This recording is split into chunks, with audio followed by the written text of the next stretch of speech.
Bonjour à tous et bienvenue sur ma chaîne Les pensées de GL Chanel.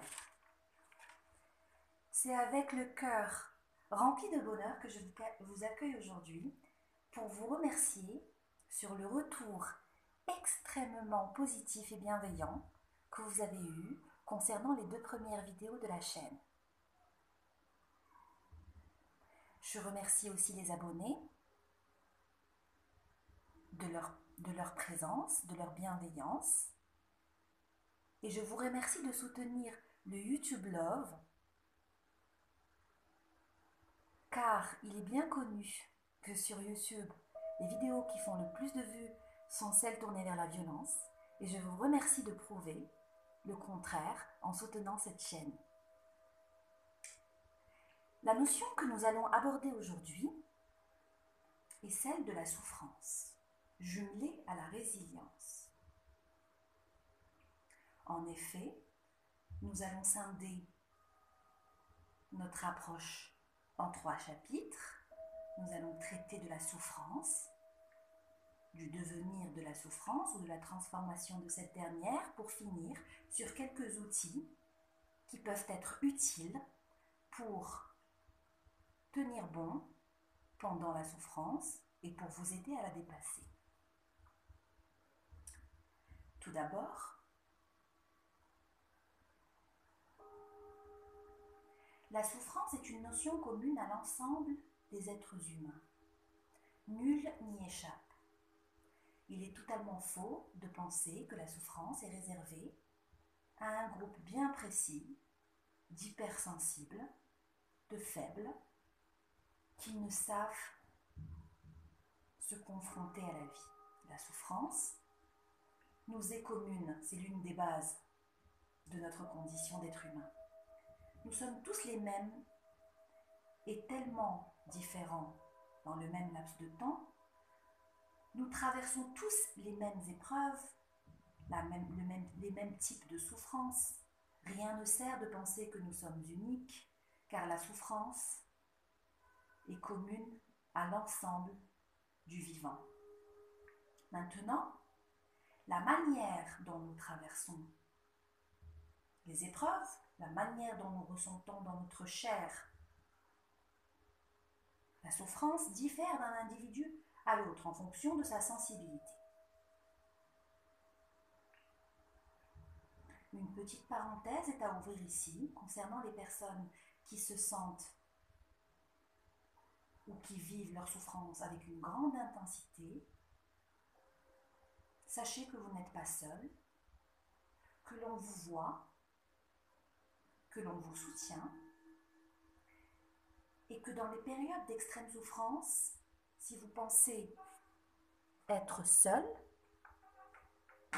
sachez que vous ne l'êtes pas. Si vous pensez que vous n'avez personne,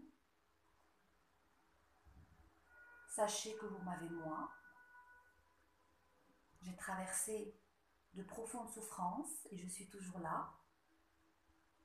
Je n'ai rien de spécial et je pense que vous pouvez le faire aussi.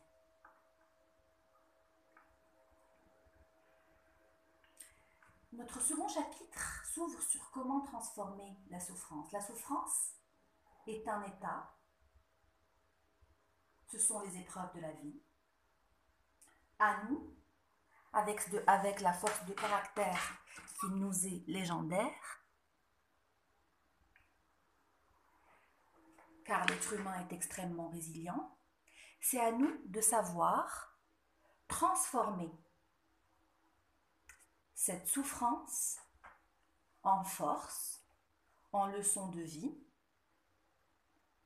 et d'en sortir plus fort. Dans ce genre de moment, il ne faut pas se donner le choix. Il faut avancer, même si c'est pénible, dépasser l'adversité, transformer les épreuves en force pour l'avenir. Ce qui compte dans des moments d'extrême souffrance, c'est d'emmagasiner de l'expérience. d'en ressortir plus sage. Il est très important dans ces moments-là d'être conscient qu'il n'y a de permanent que le changement, que la souffrance est un état qui nous traverse. Il arrive, nous l'accueillons, il nous traverse et il faut le laisser repartir. Maintenant, ce qui est très important à comprendre aussi dans le cadre de la souffrance et dans la condition, dans la vision post-traumatique, il faut maintenir une certaine forme de clarté. Souvent, les personnes qui ont eu des souffrances aiguës deviennent craintifs. Ils se referment sur eux, ce qui est quelque part dommage, parce que les épreuves sont là pour nous grandir et non pas pour nous déformer, pour nous accabler, pour nous renfermer. Donc, la vision post-traumatique doit être claire. La souffrance a été ponctuelle, a été dépassée, elle ne se renouvellera certainement pas dans l'avenir et que tout ira bien.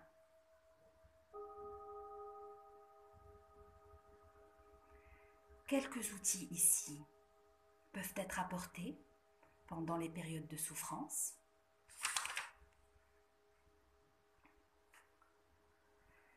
Accepter la lenteur du processus est importante. On ne guérit pas d'un jour ou l'autre. Se donner le temps, être bienveillant vis-à-vis de soi-même est une première étape. La persévérance est aussi nécessaire dans ces cas de figure-là. Chaque jour, un pas, y aller petit à petit, être très honnête avec soi, connaître ses limites et s'encourager au quotidien. Et enfin, the last but not the least, je vous conseille d'écouter quotidiennement Surat al-Baqarah. Je sais que peut-être que certains d'entre vous ne sont pas familiers à l'écoute du Coran au quotidien. J'ai longtemps fait partie de ces gens-là. Mais Surat al-Baqarah